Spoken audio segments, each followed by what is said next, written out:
संपूर्ण विश्वाला शांतीचा संदेश देणारे तथागत गौतम बुद्ध,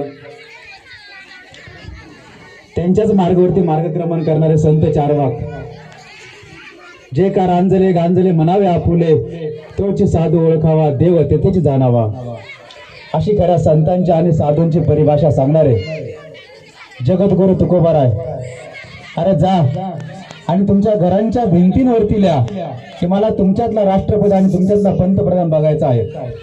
अशी पहिली सिंह गर्जना देणारे विश्वरत्न डॉक्टर बाबासाहेब आंबेडकर, एका हातात शमशेर आणि दुसऱ्या हातात स्वराज्याचे स्वप्न बाळगणारे कुलवाडी भूषण छत्रपती शिवाजी महाराज, राजमाता राष्ट्रमाता मासाहेब जिजाई भीमाई रमाई, आणि तोच, अरे तोच मी तळपता सूर्य आहे, तलवारीची धार आहे, या मातृभूमीला स्वातंत्र्य करणारा आदिवासी क्रांतिकारक राघोजी भागोजी उमाजी तंट्या बिरसा आहे.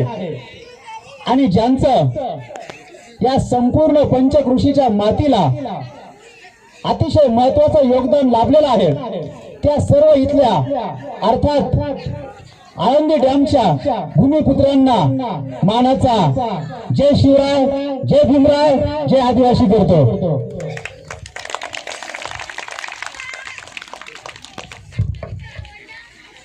हे जे बदले चिल्लर कंपनी आहे, चिल्लर कंपनी वरती हात करून तुम्ही जोरात जय शिवराय म्हणायचं, जय भीम. फक्त ही चिल्लर कंपनी, बाकी कोणीच नाही. यांना माझ्याकडनं बक्षीस असणार आहे. तुम्ही जोरात आवाज काढायचा माझ्या पाठीमागे, माझ्या पाठीमागे तुमचा आवाज घरापर्यंत गेला पाहिजे, आपल्या खोलीवाड्यापर्यंत आवाज गेला पाहिजे. जय भीम. यांना म्हणतात कडक आदिवासी, लाल भडक, लाल भडक. क्या बात आहे. आता पाठीमागच्यांचा आवाज, पाठीमागच्यांचा आवाज. हरे हरे. जेवण नाही केलं बहुतेक.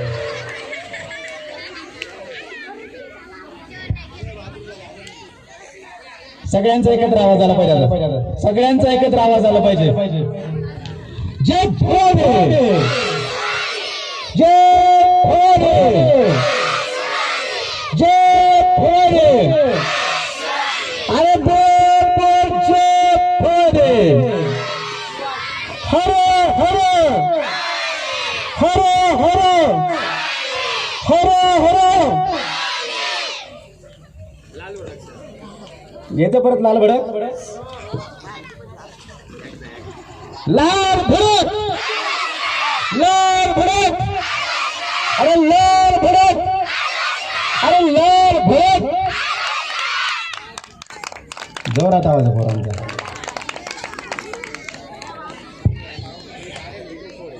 पुन्हा एकदा आपण व्याख्यान घेणारच आहे. रात्रभर चालणार आहे कार्यक्रम. मनोज भाऊनी सांगितलं कार्यक्रम रात्रभर चालणार आहे. झुरडे नावाची मुलगी होती, झुरडे नावाची मुलगी. बाळा तू उभं राहायचं. तिला एक छानसा प्रश्न माझा, झुरडे जिने ते छान पैकी मग झुरडे झुरडे घरी गेली. कोरडे कोरडे कोरडे, ती पण गेली. लिलके भाऊ कुठे, लिलके भाऊ या पुढे. लिलके भाऊंना एक प्रश्न आणि नंतर मग आपण व्याख्यान सुरू करू.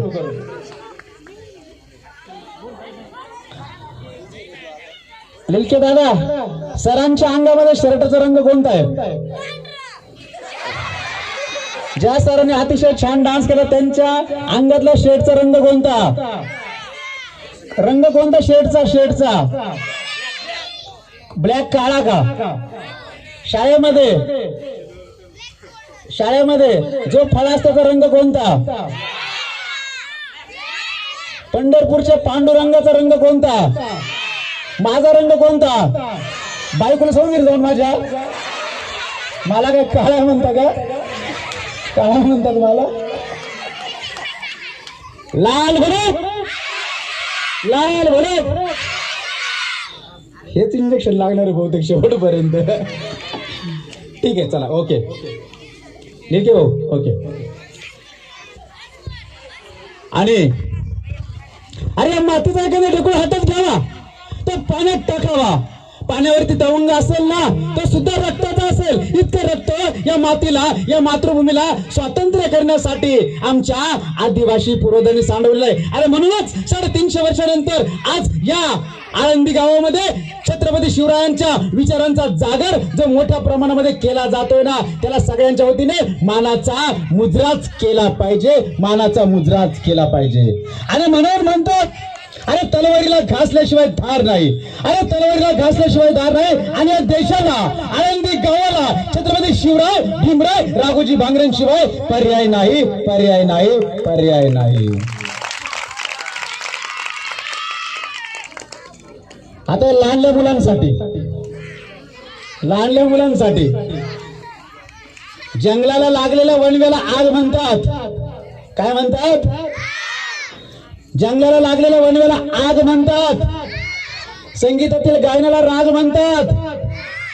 मनोज भाऊ, असा कार्यक्रम करणाऱ्यांनाच खरे आळंदीचे वाघ म्हणतात, वाघ म्हणतात, वाघ म्हणतात. आणि म्हणूनच अरे पत्थर को पीस कर हाथ नहीं बनता, अरे पत्थर को पीस कर हाथ नहीं बनता. आदिवासी समाज किसी के सामने झुक नहीं सकता, झुक नहीं सकता, झुक नहीं सकता.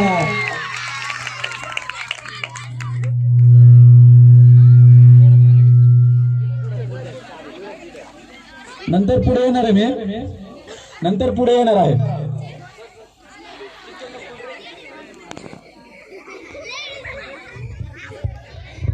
350 वर्षापूर्वीचा अरे तो जिवंत आणि ज्वलंत इतिहास ज्यावेळेस आमच्या डोळ्यासमोर होतो ना, त्यावेळेस आम्हाला समजतं अरे या मातीमध्ये छत्रपती शिवाजी महाराजांसारखे एक मोठे पराक्रमी योद्धे जे होऊन गेले आणि 350 वर्षानंतर त्यांचं नामस्मरण आज आमच्या ओठावरती होते. अरे म्हणून म्हणतात अरे शिवाजी महाराजांचं नामस्मरण आज या आळंदी सारख्या गावामध्ये का घेतलं जाते. अरे त्याचं काहीतरी कारण असेल ना, त्याच्या मागे काहीतरी इतिहास असला. अरे झालं ना, अशी एक घटना झाली, एक घटना घडली, एक घटना घडली ना. अरे तो सह्याद्री सुद्धा आशेने बघत होता, इथले जंगल सुद्धा, डोंगर सुद्धा आशेने बघत होते. आणि त्याच वेळेला एक घोडा टाप टाप टाप टाप करत त्या जुन्नरच्या दिशेने अर्थात शिवनेरच्या दिशेने जात होता. अरे पण त्या घोड्यावरती होतं कोण? फक्त धुराडा दिसत होता, फक्त धुराडा दिसत होता. अरे घोडा नंतर दिसला, पण त्या धुराडा कमी झाल्यानंतर हळूहळू घोडा पुढे आला आणि घोड्यावरती होतं मासाहेब जिजाऊ होत्या. मासाहेब जिजाऊ 9 महिन्याच्या गरोदर आणि जुन्नरच्या दिशेने आल्या आणि त्यांचे भाऊ होते विश्वासराव नावाचे. विश्वासरावांनी सांगितलं मासाहेब जिजाऊ तुम्ही आमच्याकडे या, तुम्ही आमच्याकडे या. आणि बरोबर शहाजीराजे सुद्धा होते. आता शहाजीराजांना मासाहेब जिजाऊंना अनेक ठिकाणी ठेवायची जागा होती.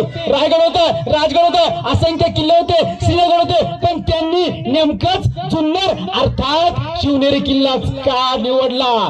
त्याचं कारण एकच, शिवनेरी किल्ला हा फक्त महादेव कोळ्यांचा किल्ला. अरे महादेव कोळी म्हणजे आदिवासी समाज. अरे आदिवासी समाज हा इतका प्रामाणिक असतो, इतका इमानदार असतो ना. अरे तो कधी वाकत नाही, झुकत नाही आणि विकत नाही. म्हणून शहाजीराजांनी मासाहेबांना आदिवासी महादेव कोळी समाजाच्या सानिध्यात ठेवलं आणि त्यांच्या सानिध्यामध्ये छत्रपती शिवाजी महाराजांचा जन्म झाला. तो फक्त महादेव कोळी समाजाच्या विश्वासानेच. आणि छत्रपती शिवाजी महाराजांचा जन्म झाला आणि जन्म झाल्याबरोबर राजे 9 वर्षाचे झाले. आमचे सगळे गावा कुसातले लहान लहान पोरं, ओळ्यामध्ये आंघोळ करणारे पोरं, चिंचा बोरं पाडणारी पोरं, गावाच्या बाहेर झाडावरती खेळणारी पोरं, ओळ्याला जाऊन मासे खेकडे पकडणारी पोरं, रंग त्यांचा सगळ्यांचा सह्याद्रीच्या त्या काळ्या दगडासारखा. आणि सगळी पोरं त्या शिवनेरीच्या किल्ल्याच्या पायथ्याजवळ उभी राहायची आणि कोणीतरी कमरेवरती हात ठेवायचं आणि म्हणायचं राज राज राज मी एका दमात किल्ल्यावरती चढतो. तसे राजे म्हणायचे. अरे पण कसं काय? ते सगळे आदिवासी समाजाचे पोरं, काटक अंगाचे, रानरेड्याच्या ताकदीचे, सापाच्या मदमस्तीचे असे असणारे ते सगळे पोरं. आणि ते पोर म्हणतं राज राज बघा बघा बघा बघा हा आदिवासाचा पोरगा कसा सळा जातो आणि कसा सळा येतो. या ठिकाणी फक्त फक्त आदिवासाचा पोरगा जाऊ शकतो. आणि राजा म्हणाले अरे एकदा दाखव की मला, अरे कसा जातो ते दाखव की मला. आणि त्या पोराने एकच आवाज दिला हर हर हर हर. आणि एका आवाजात पोरग जसं त्या किक्कड्यावरती चढू लागलं, खडकावरती चढू लागलं ना, आणि जशी घोरपड चढावे ना असं ते पोरग सळा गेलं आणि सापासारखं खाली आलं. ते फक्त आदिवासी समाजाचंच पोरग होतं. म्हणून राजे प्रत्येक युद्धामध्ये हर हर महादेव म्हणत असायचे, महादेव म्हणत असायचे. राजांच्या पाठीशी आदिवासी महादेव कोळी समाज होता. आणि राजांना एकदा एक पोरग गावाच्या जत्रेमध्ये सापडलं, रानरेड्याच्या ताकदीचं. या पोरांसारखंच हे लहान लहान पोर आहे यांच्यासारखंच प्रचंड ताकद त्याच्यामध्ये, रानरेड्याच्या ताकदीचं. राजे घोड्यावरती बसले, गावची रपेट करत होते आणि गावात गेले. गावात गर्दीचा कल्लोळ बघितला, पण एक रानरेड्याचा पोरग समोरून येताना दिसलं. राजे थबकले, राजे थांबले, त्याच्या जवळ गेले आणि त्याला विचारलं अरे काय रे, तुझं नाव काय, तुझं नाव सांग, तू काय करतोस. त्याने सांगितलं काय नाही, खातो पितो आणि झोपतो. पण आमची पोरग खातात आणि अभ्यास करतात, आळंदीची पोरं खातात आणि अभ्यास करतात. पण ते पोरग राजाने म्हणलं राजा काय नाही करत, खातो पितो आणि झोपतो. अरे काय काय येतं सांग सांग मला, अरे तुला काय काय येतं. तर त्याने सांगितलं काही नाही राजा, मी फक्त खातो पितो आणि झोपतो. राजाने त्याची अफाट ताकद हेरली होती. फक्त 8 ते 9 वर्षाचं ते पोरग होतं. सत्तेची ताकद राजाने हेरली. राजे त्याला म्हणाले ये माझ्याकडे ये, पण तुझं नाव काय. कसा तो म्हणाला राजा तो आमचा कोळीवाडा आहे ना त्याच्याच बाजूला मी राहतो, माझं नाव संभाजी कावजी कोंडाळकर नाव आहे, कोंडाळकर. आदिवाशांच्या पोरामध्ये राहतो, खेकडी खातो, मासे खातो आणि वेळ प्रसंगी रात्रीच्या काळोखामध्ये अमावस्याच्या रात्रीला टेंबा घेऊन वळाला जाऊन नदीला जाऊन खेकडे आणि मासे पकडण्याची ताकद जिगर माझ्यामध्ये आहे, संभाजी कावजी कोंडाळकर.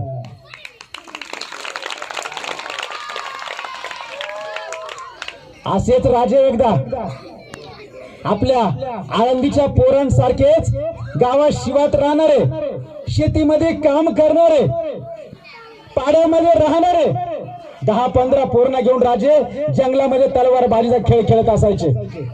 आणि जंगलाच्या बाहेर झाडावरती एका पोरीला बसवायचे, त्याला सांगायचं तू खुनेचा आवाज काढायचा, कोणी अनोळखी माणूस आला ना पक्षाचा प्राण्याचा आवाज काढायचा. ते पोरग झाडावरती बसलं होतं आणि अचानक समोरून एक पोरग आलं. या पोराने बघितलं हे पोरग अनोळखी, हे पोरग माझ्या ओळखीचं नाही, तस ते टपकन झाडावरून खाली उतरलं आणि दमात घेऊन त्याला समोरच्याला विचारतं काय रे तुझं नाव काय, कशाला आलास. तसा तो पोरगा म्हणाला राजा राजा राजा मला तुमच्या खेळामध्ये, तुमच्या तलवारीच्या खेळामध्ये. तलवारीचा खेळ. ते पोरग चपापलं खुनेचं पोरग. आतमध्ये राजे तलवारीचा खेळ खेळताय, पण याला कसं काय समजलं. त्याने सांगितलं अरे नाही राजे आतमध्ये विट्टू दांडू खेळतात. ते म्हणाले नाही नाही राजे आतमध्ये तलवारीचा खेळ खेळतात, विट्टू दांडू नाही खेळत. मला माहित आहे माझ्या राजांना विट्टू दांडू खेळता येत नाही, मला माहित आहे माझे राजे समसरीचा खेळ खेळतात, माझे राजे तलवारीचा खेळ खेळतात, माझे राजे दानपट्टीचा खेळ खेळतात, माझे राजे तोफेचा खेळ खेळतात, हे मला माहित आहे. तसं ते पोरग खुनेचं पोरग पळत पळत गेलं. राजाने सांगितलं राजा राजा राजा कोणीतरी अनोळखी पोरग आला आणि त्याला तुम्हाला भेटायचं आहे. राजा म्हणाले त्याला आतमध्ये घेऊन ये. तसे ते पोरग जंगलाच्या आत गेलं. राजांनी त्याला निहाळलं, त्याला बघितलं, त्याचं निरीक्षण केलं, त्याच्या पायापासून डोक्याच्या केसापर्यंत त्याला बघितलं आणि राजाने विचारलं तुझं नाव काय र, सांग कशाला आलास. तसा तो म्हणाला राजा मला तुमच्या खेळात समाविष्ट करा, मला तुमच्या तलवारीच्या खेळात समाविष्ट करा. तसे राजा म्हणाले अरे नाही आम्ही तलवारीचा खेळ खेळत नाही, आम्ही विट्टू दांडू खेळतो. तसे ते पोरग नाही राजा मला माहित आहे तुम्ही जंगलाच्या आतमध्ये तलवारीचा खेळ खेळतात, तलवारीचा सराव करतात, कोणी अनोळखी माणूस आला तलवारी लपवतात, विट्टू दांडू खेळतात, तुमच्या हातामध्ये विट्टू दांडू आहे पण त्या गवताच्या गंजीच्या खाली तलवारी समशीर आहे हे मला माहित आहे.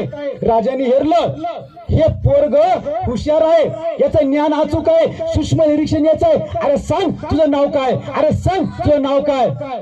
तसा तो कमरेवरती हात ठेवून निधड्या छादडाने फक्त 9 वर्षाचं तुमच्याच वयातलं तो म्हणाला, माझं नाव, मी आदिवासी समाजाचा रामोश्याचा बहिर्जी आहे, रामोश्याचा बहिर्जी. आणि तसा रामोश्याचा बहिर्जी राजांच्या जवळ गेला. राजाने हेरलं, हे पोरग कामाचं, ये माझ्या स्वराज्यात ये, माझ्या बरोबर ये, तलवार बाजीचा खेळ खेळ, मी तुला सगळं शिकवतो. तसा रामोश्याचा बहिर्जी राजाला म्हणला, राजा तुम्हाला एक सांगतो, मी घरी जातो, माझ्या बापाला विचारतो आणि परत येतो. तो रामोश्याचा बहिर्जी 4-5 पावलं पुढे गेला आणि परत पाठीमागे आला आणि राजाने सांगितलं, राजा तुमच्या त्या झाडावरती बसलेल्या पोरला सांगा, या दिवसामध्ये मोर ओरडत नाही, मोर ओरडत नाही. इतकं बारीक निरीक्षण त्या रामोश्याच्या बहिर्जीचं, अर्थात आदिवासी समाजाच्या पोराचं होतं. आणि तोच रामोश्याचा बहिर्जी राजांचा, अर्थात स्वराज्याचा गुप्तहेर प्रमुख झाला, आदिवाशाचंच पोरग. म्हणून छत्रपती शिवाजी महाराजांच्या पाठीमागे आदिवासी समाज होता.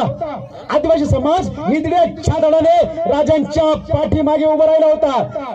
संपूर्ण महाराष्ट्रामध्ये छत्रपती शिवाजी महाराजांनी आपल्या हयातीमध्ये, छत्रपती शिवाजी महाराजांचं आयुर्मान आहे 50 वर्षाचं, अर्थात 18,316 दिवसांचं आयुर्मान राजांचं आहे. आणि या सगळ्या 50 वर्षाच्या काळामध्ये छत्रपती शिवाजी महाराजांनी महाराष्ट्रात आणि महाराष्ट्राच्या बाहेर 360 किल्ले जिंकले. पण या 360 किल्ल्यांपैकी 160 किल्ल्यांचे किल्लेदार हे आदिवासी समाजाचे होते, आदिवासी समाजाचे होते. छत्रपती शिवाजी महाराजांच्या काळामध्ये अरे म्हटलं जायचं, आम्ही मराठा आहोत, मरने के बाद भी जो हटता नाही ना उसे मराठा कहते, मराठा. पण नेमकं मराठा म्हणजे काय? राजे ज्या वेळेला अफजल खानाला मारण्यासाठी प्रतापगडावरती गेले, पण अफजल खानाचा गोथळा बाहेर काढल्यानंतर त्यांचे निवडक साथीदार होते, 12 साथीदार होते, ते सगळे परत आले आणि राजांनी सगळ्यांना विचारलं, मराठा काय, मराठा काय, मराठा काय, मराठा काय, असे सगळे राजे मोजत होते. पण त्यापैकी फक्त 13 भरले आणि 14वा तिथे नव्हता. राजाने विचारलं, अरे मेरा एक मराठा काय, मेरा एक मराठा काय. त्याचं नाव होतं संभाजी कावजी कोंढाळकर. म्हणजेच राजे जो लढणार होता ना, जो पराक्रमी होता ना, त्याला राजे मराठा असं म्हणत असायचे. आणि म्हणून म्हणतात, अरे मरने के बाद भी जो हटता नाही ना उसे मराठा कहते, मराठा कहते. आणि आज खऱ्या अर्थाने आपल्या या पंचकृषीमध्ये मनोज भाऊंच्या रूपाने एक पराक्रमी, एक धैर्यवेडा तरुण आपल्या गावात येऊन असंख्य तरुणांना एक वेगळ्या पद्धतीने विचार देण्याचं काम करतोय. सांस्कृतिकतेच्या माध्यमातून मुला मुलींमध्ये असणारे सुप्त जे गुण आहे ना ते हेरून त्या मुलांना स्टेज उपलब्ध करून दिलं. म्हणून आपण सगळ्यांनी मनोज भाऊंसाठी जोरात अशा टाळ्या वाजवल्या पाहिजे, टाळ्या वाजवल्या पाहिजे. ज्यांना कला गुणांची जाण असते ना, राजाला तेच माहित होतं. राजाने प्रत्येकाच्या कला आणि गुण जाणले, राजाने प्रत्येकाचा शौर्य पराक्रम जाणला. आणि म्हणून राजाच्या पाठीमागे एक एक एक एक मावळे येऊ लागला. तानाजी बाजी, मुरार बाजी, येसाजी, चिन्नाजी असे अनेक मावळे येऊ लागले. पण या सगळ्या मावळ्यांनी एक एक एक एक म्हणता असंख्य किल्ले महाराष्ट्रात घेतले. आणि त्यातलाच एक किल्ला जो आमच्या अंगणामध्ये निधड्या छातडाने उभा आहे, तो किल्ला म्हणजे रामशेज, रामशेज, रामशेज.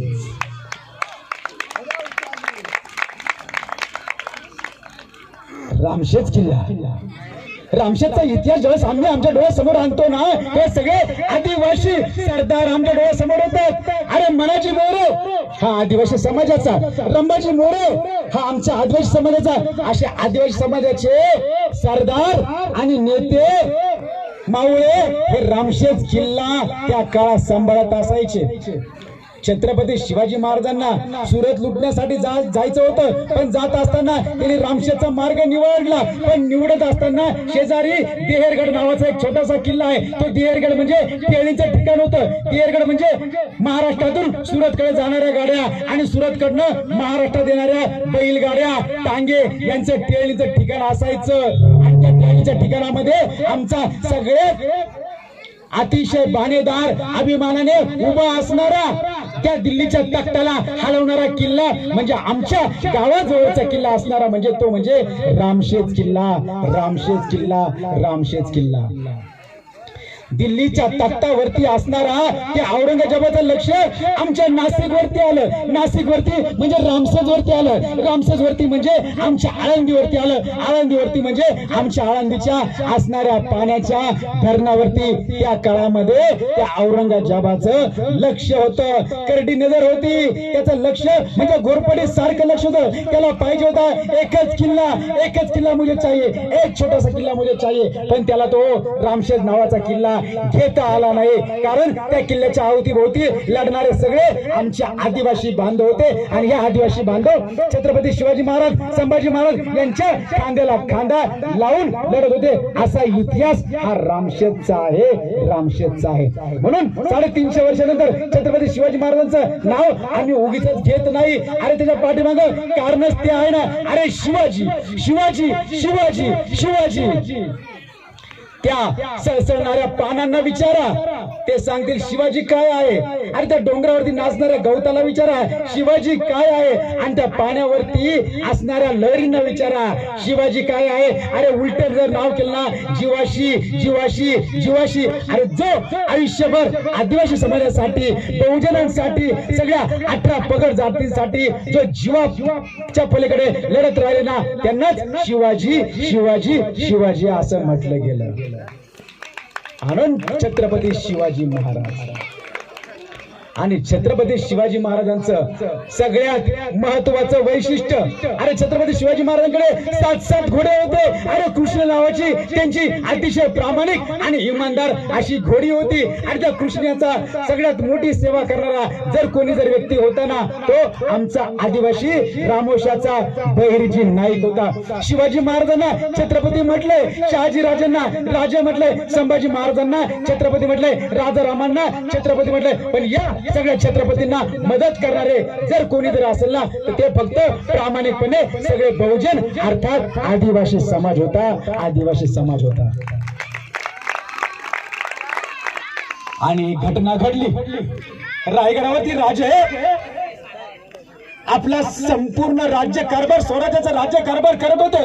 पण अचानक राजांना भूक लागली, आणि भूक लागली म्हणून राजांच्या समोर अन्न ठेवलं गेलं. राजांनी 2-4 घास पोटात टाकले आणि काही वेळानंतर राजांना उलटी झाली, रक्ताची उलटी झाली. राजांच्या संपूर्ण शरीरामध्ये रक्तामध्ये विष निर्माण झालं होतं. राजांचं शरीर हळूहळू हळूहळू काळं काळं पडू लागलं, त्यानंतर ते हिरवंगार होऊ लागलं. आणि संभाजी महाराज बाजूलाच होते, संभाजी महाराज शेजारीच होते. राजांचं संपूर्ण शरीर थंड पडू लागलं. आता राजे वाचता की नाही हा सगळ्या स्वराज्याला, सगळ्या मंत्रिमंडळाला आणि त्या ठिकाणी असणाऱ्या सगळ्यांना वाटू लागला. सरदार रडू लागले, मंत्री विचार करू लागले आणि मावळे इकडे तिकडे जाऊ लागले. काय करायचं सांगा सांगा सांगा. कोणीतरी वैद्यजींना बोलवा, वैद्यजींना बोलवा, नामधारी वैद्य, सगळे श्रेष्ठ वैद्य असं कोणी असेल ना त्यांना बोलवा. आणि महाराष्ट्रातले सगळ्यात नामांकित मोठमोठे वैद्य राजांना बोलवलं गेलं. सगळ्यांची दवा राजांना दिली गेली, पाजली गेली, पण कुठल्याच औषधाचा राजांच्या त्या प्रचंड यातनादायी आणि प्रभावी असणाऱ्या विषावरती होत नव्हता. राजांची प्रकृती हळूहळू खालू लागली. पण रामोशाच्या बहिर्जींनी सांगितलं, राजा संभाजी राजा एक ऐका, रायगडाच्या खाली तिथं आदिवासी समाज आहे, कातकरी समाज आहे. त्या कातकरी समाजाचा एक जुना जाणकार वैदू आहे, त्या वैदूला तुम्ही घेऊन या. आता रायगडाच्या खाली जायचं आणि त्या कातकरी समाजाकडे जायचं म्हणजे सोपं काम नसायचं. कातकरी म्हणजे तीर कामटा चालवणारा अनोळखी माणूस दिसला की तीर कामटा फेकणार असा तो समाज होता. पण संभाजी महाराज त्या विच्छू काटातून, जंगलातून, डोंगर दऱ्यातून, दगडा खगडातून त्या वैद्याकडे गेला आणि त्या कातकरी वैद्याला संभाजी महाराज आपल्या खांद्यावरती बसून घेऊन आले आणि राजांना त्या वैद्याने औषध दिलं. आणि म्हणता म्हणता त्याचा प्रभाव राजांच्या पोटात झाला. तासाने, 2 तासाने, 3 तासाने राजांचं थंड पडलेलं शरीर हे हळूहळू गरम होऊ लागलं. आणि सूर्य संध्याकाळी मावळतीला जाऊ लागला. देवासमोर असणारा दिवा हा मिटमिट करू लागला. महासाहेब जाऊ समोर बसले. त्यांना वाटलं आता दिवा विझला म्हणजे राजा सुद्धा जाता की काय, आणि सूर्य अस्ताला गेला अंधार होणार, स्वराज्यामध्ये अंधार होतो की काय असं वाटू लागलं. पण त्या कातकरी असणाऱ्या वैद्य राजांना जे औषध दिलं होतं ना त्याचा प्रभाव 4 तासानंतर झाला आणि राजे खटकन आपल्या जागेवरती उभे राहिले, बसले आणि मासाहेबांना मानाचा मुजरा केला आणि विचारलं, मासाहेब सांगा सांगा सांगा आम्हाला कोणी वाचवलं, सांगा मासाहेब आम्हाला कोणी वाचवलं. तशा मासाहेब म्हणाल्या, राज हे वैद्यराज आहे, कातकरी समाजाचे, काळू कातकरी नाव त्यांचं, आदिवासी समाजाचे आदिवासी समाजाचे वैद्यराज होते म्हणून छत्रपती शिवाजी महाराज वाचले. आणि म्हणूनच छत्रपती शिवाजी महाराजांनी त्यांच्या स्वराज्यामध्ये सगळ्यात मोठमोठी जी पदं दिली ना ती आदिवासी समाजाला दिली. आधी राजांकडे वेगवेगळी पदं असायची, त्यांच्याकडे मावळा असायचा, त्यांच्याकडे रखवलदार असायचा, त्यांच्याकडे किल्लेदार असायचा, त्यांच्याकडे सुभेदार असायचा, त्यांच्याकडे वतनदार असायचा, देशमुख असायचे, पाटील असायचे. पण अनेक गावाच्या आदिवासी समाजातील बहुजन समाजातील व्यक्तींना राजांनी त्या काळामध्ये पाटीलच्या सुद्धा देऊन टाकलेल्या आहेत. म्हणून 350 वर्षानंतर सुद्धा आज आमच्या प्रत्येक बहुजन समाजाच्या घरामध्ये छत्रपती शिवाजी महाराजांचा फोटो सापडतो. त्याचं एकच कारण की राजे हे आमच्या आहेत, राजे हे आपल्या सगळ्यांचे आहेत. राजे इथल्या एका जिजाऊच्या पोटी जन्माला आले नाही, इथल्या प्रत्येक बहुजन मातेच्या पोटी छत्रपती शिवाजी महाराज जन्माला आले. म्हणून 350 वर्षानंतर सुद्धा आज आम्हाला छत्रपती शिवाजी महाराज बघायला मिळतात, त्यांचे विचार ऐकायला मिळतात आणि त्याच विचारांचा वारसा आज या आळंदीच्या पवित्र आणि ऐतिहासिक मातीमध्ये मनोज भाऊ खांदवे यांच्या माध्यमातून हा जागर शिव व्याख्यानाचा जो जागर निर्माण झाला ना तो अतिशय महत्वाचा जागर आहे. या व्याख्यानाच्या माध्यमातून, इथे बोलणाऱ्या व्यक्तींच्या माध्यमातून, इथे नाचणाऱ्या मुलांच्या माध्यमातून आपण एक गोष्ट घ्यायची आहे की आमचा समाज सुधारला पाहिजे, आमच्या समाजात बदल झाला पाहिजे. अरे छत्रपती शिवाजी महाराज 50 वर्ष जगले पण झोपले किती वर्ष याचा जर गुणाकार वजाबाकी जर केली ना तर इतिहासामध्ये कुठे सापडत नाही शिवाजी महाराज केव्हा झोपले.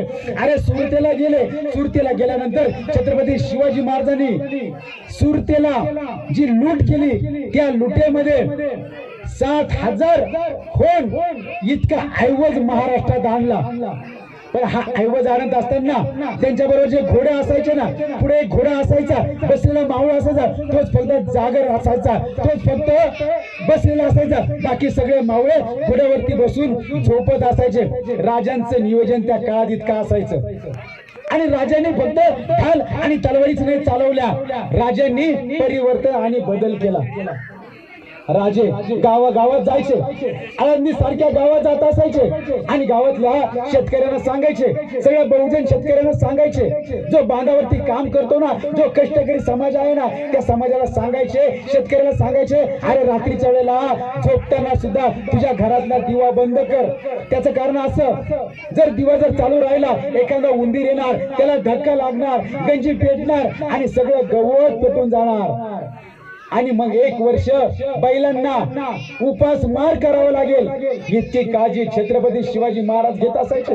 अरे इतक्या शेतकऱ्यांची काळजी घेत असायचे, शेतकऱ्याला सांगत असायचे, तुमच्या बांधावरती असणारे एखादं झाड असेल ना ते जर तोडायचं असेल तर पहिले राजांना विचारा, पण झाड तोडत असताना झाड सुकलेलं बघा, जीर्ण झालेलं झाड बघा, तेच तोडा, त्याच्या मालकाला योग्य मोबदला द्या, नंतर ते झाड तोडा. आज आमच्या बांधावरती, आज आमच्या नदीच्या किनाऱ्यावरती, आज आमच्या डोंगराच्या पायथ्याशी जेवढे काही आंब्याचे झाड दिसतात ना ते सर्व छत्रपती शिवाजी महाराजांच्या काळात लावलेले झाड आहेत. आम्ही म्हणतो ना आमच्या आजोबाने आमच्या पंजोबाने झाड लावले, अरे पण आमच्या आजोबा, आमचे पंजोबा, आमचे खापर पंजोबा हे स्वराज्यामध्ये निष्ठावंत सैनिक होते आणि म्हणून छत्रपतींची आठवण म्हणून आज प्रत्येकाच्या बांधावरती आंब्याचं, फणसाचं, चिंचाचं जे झाड दिसतंय ना ते फक्त माझ्या छत्रपती शिवाजी महाराजांचीच कृपा आहे. आणि कोणीतरी राजाने सांगितलं, राज आपल्या स्वराज्याला धोका आहे पाण्यापासून, पाण्यावरती तरंगण्यासाठी जहाज पाहिजे, जहाजासाठी लाकूड पाहिजे. आणि म्हणून राजांनी इथल्या शेतकऱ्यांना सांगितलं, माझ्या कुणब्याला बोलवलं, शेतात काम करणाऱ्या कष्टकऱ्याला बोलवलं, मंदिरात टाळ वाजवणाऱ्या टाळ करायला बोलवलं, गाव करायला बोलवलं आणि सांगितलं प्रत्येकाने झाडं लावा, आंब्याची, फणसाची, चिंचाची झाडं लावा, आंबे फणसाची झाडं, यासाठी की त्याच्या लाकडापासून जहाज बनवली जातात. हे छत्रपती शिवाजी महाराजांना त्या काळात माहित होतं. आज प्रत्येक गावामध्ये मोठमोठे आड आम्हाला बघायला मिळतात, विहिरी बघायला मिळतात. ज्या गावामध्ये चौकोनी आकाराची विहीर असेल आणि त्या विहिरीला उतरण्यासाठी आतमधून पायऱ्या असतील ना, ते सगळे विहिरी, ते सगळे बारव जर कोणी बांधले असेल तर ते माझ्या छत्रपती शिवाजी महाराजांनी बांधले. गावाच्या बाहेर ती विहीर असायची. आणि जर एखादा रोग जर आला, पाण्याचा रोग आला, पाणी आमच्या पोटात गेलं ना की आम्हाला वेगवेगळे आजार चालत असायचे. म्हणून राजाने प्रत्येक शेतकऱ्याला सांगितलं, बांधावरती आंबे आणि फणसाचं झाड लावत असताना आणखीन 2 झाड लावा. एक झाड होतं शेवग्याचं आणि दुसरं झाड होतं निवडुंगाचं. हे 2 झाड लावा. शेवग्याच्या झाडाच्या शेंगा येतील, त्या शेंगा सुकतील, त्याची पावडर करा, ती पाण्यात टाका, ते पाणी बिस्लरी पाणी होईल. बिस्लरी, आज आपण जे बिस्लरी पाणी पितो ना, त्याच्यापेक्षा शुद्ध आणि स्वच्छ निर्मळ जर पाणी जर कोणतं असेल तर ते छत्रपती शिवाजी महाराजांनी 350 वर्षापूर्वी दिला. हा बदल, हे परिवर्तन छत्रपती शिवाजी महाराजांनी केलं. 350 वर्षापूर्वी राजांनी सांगितलं की जर गावात पाण्याची टंचाई जर पडत असेल ना तर स्वराज्य जलसंधारण योजना निर्माण करा. जलस्वराज्य संधारण योजना म्हणजे काय? अरे प्रत्येकाच्या घरापर्यंत पाण्याचा थेंब गेला पाहिजे, पाणी पोहोचलं पाहिजे.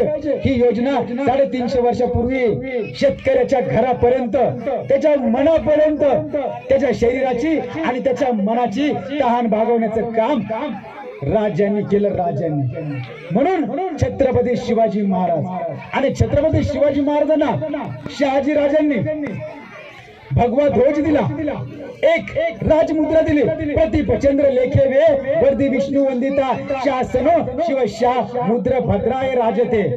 आणि सोबत दिले 36,000 रुपये.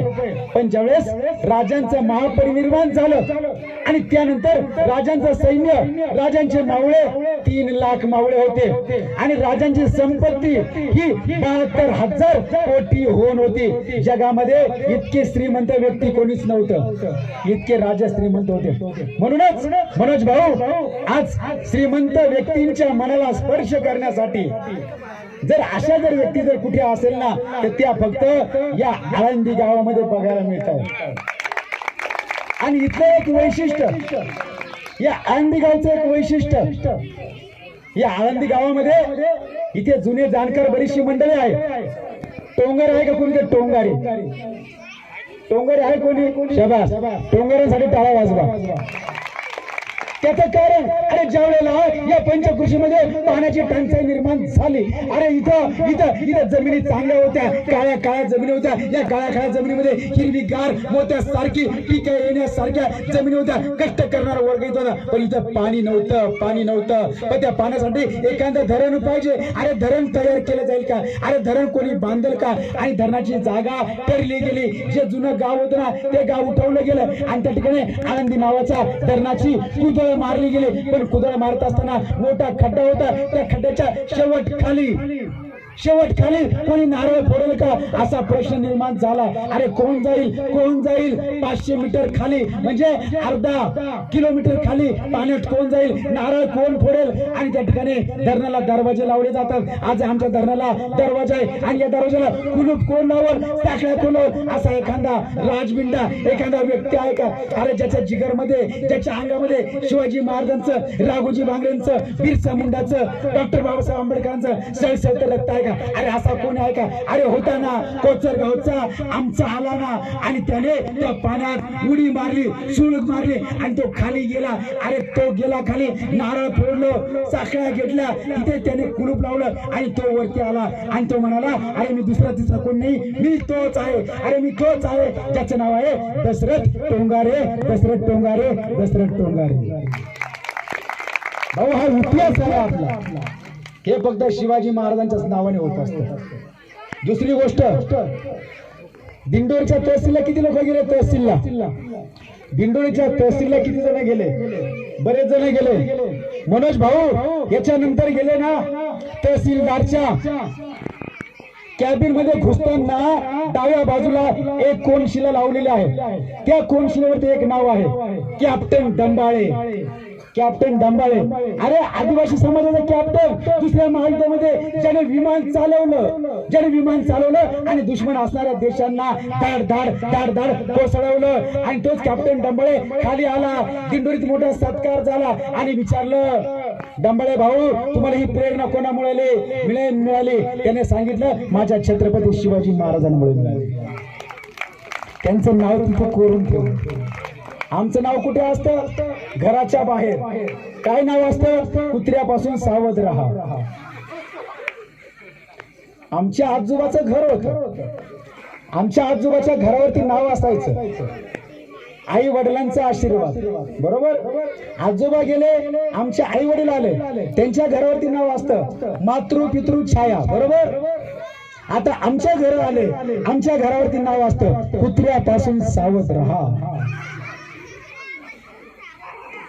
हा बदल नकोय आपल्याला परिवर्तन पाहिजे. आपल्याला बदल अपेक्षित असा पाहिजे ना की मनोज भाऊंनी जो कार्यक्रम आयोजित केला, ज्या लहान मुलांसाठी, हे लहान मुलं बागडताय, टाळ्या वाजवताय, नाचताय, गाताय, आणि यांच्यातलाच एखादा आजच्या काळातला, आधुनिक काळातला IPS कलेक्टर छत्रपती शिवाजी महाराज तयार झाले पाहिजे. ही आशा निर्माण झाली पाहिजे. आज त्या प्रत्येक मातेला वाटतं माझ्या पोटी छत्रपती शिवाजी महाराज जन्माला आले पाहिजे, माझ्या पोटी डॉक्टर बाबासाहेब आंबेडकर जन्माला आले पाहिजे, माझ्या पोटी राघोजी भांगरे जन्माला आले पाहिजे. पण त्या आईने सुद्धा सगळे मॅचिंग सोडून दिलं पाहिजे. तिची साडी मॅचिंग, तिच्या डोक्याचे रबर मॅचिंग, तिची पायातली चप्पल मॅचिंग, आणि पोरग तिला म्हणतं मम्मी. पोरग तिला म्हणतं मम्मी, आणि मम्मी त्याला म्हणते गुड बाय, टाटा टाटा टाटा, खाली लागला काटा. आपली संस्कृती आहे. आपण प्रत्येकाला एका आदराने, एक काळ असायचा सासऱ्याच्या समोर जर सून जर गेली ना तर डोक्यावरचा पदर सुद्धा हलायचा नाही. अरे हा संस्कार माझ्या छत्रपती शिवाजी महाराजांनी दिला. अरे तुळशीच्या समोर असणारी रांगोळी सुद्धा त्या काळात शाबूत होती, आणि तुळशीच्या आजूबाजूला चक्कर मारणारी, ओवळणारी आमची सून सुद्धा त्या काळात शाबूत होती. कारण स्त्री संरक्षण करण्याचं सगळ्यात मोठं प्रेरक काम या जगात जर कोणी जर केलं असेल ना तर ते छत्रपती शिवाजी महाराजांनी केलंय. छत्रपती शिवाजी महाराजांनी केलंय. म्हणून साता समुद्र पार सुद्धा आज छत्रपती शिवाजी महाराज कोण आहे सांगावं लागत नाही. छत्रपती शिवाजी महाराज कसे आहेत सांगावं लागत नाही. अरे 10 किलोमीटरवरनं बघा ना, डोक्यामध्ये असणारा तो जिराफ टोप, आणि अंगावरती असणारा तो सुंदर, सगळ्यात सुंदर असणारा अंगारका, आणि गळ्यात असणारे हजारो मौल्यवान असणारे आभूषण म्हणजे छत्रपती शिवाजी महाराज. आणि म्हणूनच आपल्या सगळ्यांच्या माध्यमातून एखादे छत्रपती शिवाजी महाराज निर्माण झाले पाहिजे. फक्त जाता जाता एक कथा सांगतो आणि थांबतो, चालेल? एक छोटस गाव असतं. त्या गावामध्ये एक आई आणि तिचा एक मुलगा असतो. बिचारी आई डोळ्याने आंधळी असते. मुलगा छोटासा असतो, त्या लहान लहान मुलांसारखा मुलगा असतो. 8 ते 9 वर्षाचा जो मुलगा असतो, आणि तो मुलगा रोज शाळेत जाणाऱ्या येणाऱ्या मुलांना बघत असतो. त्याच्या आईकडे जातो, आईला सांगतो, आई आई आई मला शाळेत जायचं, आई मला शाळेत पाठव ग. त्या आईच्या काळजाला चर्र होतं. बाळांनो, त्या आईच्या काळजाला चर्र होतं. अरे मी तुला शाळेत नाही पाठवू शकत, माझ्याकडे तुला वया पुस्तकं घेण्यासाठी, दप्तर घेण्यासाठी, कपडे घेण्यासाठी पैसे नाही रे बाळा, मी तुला शाळेत नाही पाठवू शकत. अरे मी डोळ्याने आंधळे आहे, मी कसं तरी काम करते, 2 पैसे मिळतात, रात्री आपली चूल पेटते बाळा, तुला मी शाळेत नाही पाठवू शकत रे लेकरा. माझी खूप इच्छा आहे तुला शाळेत पाठवायची, पण मी तुला शाळेत नाही पाठवू शकत बाळा. ते पोरग 2-3 दिवस आईच्या कुशी जवळ बसतं, आई जवळ बसतं. रोजचे जाणारे येणारे, शाळेत जाणारे येणारे मुलं तो पोरगा बघतो, आणि एक दिवस त्याचे पाय थांबत नाही, आणि तो मुलगा त्या सगळ्या मुलांबरोबर शाळेत जातो. नवीन पोरगा यांच्याच वयातला शाळेत जातो. शाळेच्या बाई बघतात हा मुलगा नवीन, बाई त्याला वह्या देतात, बाई त्याला पुस्तकं देतात, बाई त्याला कपडे देतात, बाई त्याला दप्तर देतात, बाई त्याला वॉटर बॅग देतात, सगळं साहित्य देतात. त्या पोराच्या चेहऱ्यावरती आनंद येतो. तो पोरगा नाचत नाचत आईकडे येतो. आईला म्हणतो, आई मी शाळेत जाऊ लागलो, आई मी शाळेत जाऊ लागलो, मी आता खूप मोठा होणार, खूप खूप शिकणार. आई महिना 2 महिने 6 महिने होतात, वर्ष होतं, आणि त्या शाळेतून एक पत्र त्या मुलाच्या हातावरती दिलं जातं. ते पत्र असतं पालक संघाची मीटिंग. आई वडिलांनी शाळेत यायचं, त्या मुलाचा काय अभ्यास चालला आहे तो आई वडिलांनी बघायचा. ते पत्र आईच्या हातावरती त्या पत्राचा स्पर्श होतो, त्या आईच्या काळजाला चर्र होतं. अरे बाळा, मी तुझ्या शाळेत नाही येऊ शकत, बाळा मी तुझ्या शाळेत तुझ्या मित्रांना नाही भेटू शकत, मी तुझ्या बाईंशी नाही बोलू शकत, मी तुझी शाळा नाही बघू शकत, कारण मी डोळ्याने आंधळे आहे. बाळा मी शाळेत नाही येऊ शकत. शाळेत पालक संघाची मीटिंग असते, सगळे आई वडील शाळेत येतात मुलांचे, पण फक्त या मुलाची आई शाळेत येत नाही. त्या मुलाच्या काळजाला चर्र होतं. तो मुलगा एका कोपऱ्यात जाऊन बसतो, सगळे पालक चालले जातात. तो मुलगा त्याच्या बाईंजवळ जातो आणि बाई म्हणतो, बाई माझी आई शाळेत नाही आली, कारण माझ्या आईला डोळ्याने दिसतच नाही. माझी आई शाळेत येईल कशी, तिला डोळ्याने दिसत नाही, ती माझी शाळा नाही बघू शकत, माझ्या बाईने नाही बघू शकत, माझ्या मित्रांना नाही बघू शकत, मी कुठं बसतो ते नाही बघू शकत, माझी आई शाळेत नाही येऊ शकत. बाई काहीतरी करा ना, बाई काहीतरी करा ना, माझ्या आईला दिसलं पाहिजे, काहीतरी करा. बाई म्हणतात, बाळा काळजी करू नकोस, आपण तुझ्या आईला घेऊन डॉक्टरांकडे जाऊ, डॉक्टरांना दाखवू. त्याप्रमाणे त्या बाई त्या आईला घेऊन डॉक्टरांकडे जातात, डॉक्टरांना दाखवतात. डॉक्टर तपासतात आणि सांगतात, या आईचं ऑपरेशन केलं की या आई बघायला लागतील, या आई सगळं जग बघतील, पण खर्च आहे 50,000चा. 50,000 म्हटल्याबरोबर त्या मुलाच्या काळजाला चर्र होतं. जशी काच फुटावं ना असं त्या मुलाचं हृदय टचकन फुटतं. काय करावं, 50,000 कुठून जमा करावं, 50,000 कुठून आणावे. तशा बाई म्हणतात, बाळा काळजी करू नको, मी पैशाची व्यवस्था करते. त्या बाई सगळ्या गावात चक्कर मारतात, गावातल्या सगळ्या लोकांना सांगतात. सगळे लोक आपल्या आईपतीप्रमाणे 100, 200, 500 असे रुपये जमा करतात. 25,000 रुपये जमा होतात, 25,000 बाकी राहतात. 25,000 जमा कुठून करायचे. तो पोरगा विचार करतो, आई दिवसभर काम करते, संध्याकाळी घरी जाते, कसा तरी स्वयंपाक करते आणि संध्याकाळी झोपी जाते. त्या आईला वाटतं माझा मुलगा माझ्या बरोबर झोपलाय, आपल्या घरात झोपलाय, पण तो मुलगा त्या आईचं डोकं दाबतो, आईची सेवा करतो, पाय दाबतो, आईचा अंदाज घेतो माझी आई झोपली का. आणि त्याला ज्यावेळेस वाटतं ना माझी आई झोपली, तो अलगद रात्रीच्या काळोखात घराचा दरवाजा उघडतो, घरातून बाहेर पडतो. गल्लीतल्या दुसऱ्या गल्लीमध्ये कारखाना असतो, राजगिऱ्याच्या लाडूचा, चिक्कीचा कारखाना. तो पोरगा रात्रभर त्या कारखान्यात काम करतो. तुमच्या वयाचा छोटासा मुलगा रात्रभर काम करतो. इकडे बिचारी आई अंधाऱ्या खोलीमध्ये रात्रीच्या काळोखामध्ये अतिशय शांततेने झोपलेली असते. तिला वाटतं माझं लेकरू माझ्या जवळच आहे. त्या आईला रात्रीचे दिसतच नाही, तिला मुळातच दिसतच नसायचं. हा पोरगा रात्रभर राजगिऱ्याच्या लाडूच्या कारखान्यात काम करतो. महिना, 2 महिने, 6 महिने, वर्ष उलटतात. त्या मुलाला 25,000 रुपये त्याच्याकडे जमा होतात. ते पैसे घेतो आणि तो बाईंकडे जातो आणि बाईने सांगतो, बाई हे पैसे घ्या, आता माझ्या आईचं ऑपरेशन करा. त्या आईला बोलवलं जातं, डॉक्टरांकडे त्या आईला घेऊन जातात आणि डॉक्टरांना सांगितलं जातं, डॉक्टर साहेब आता या आईचं ऑपरेशन करा.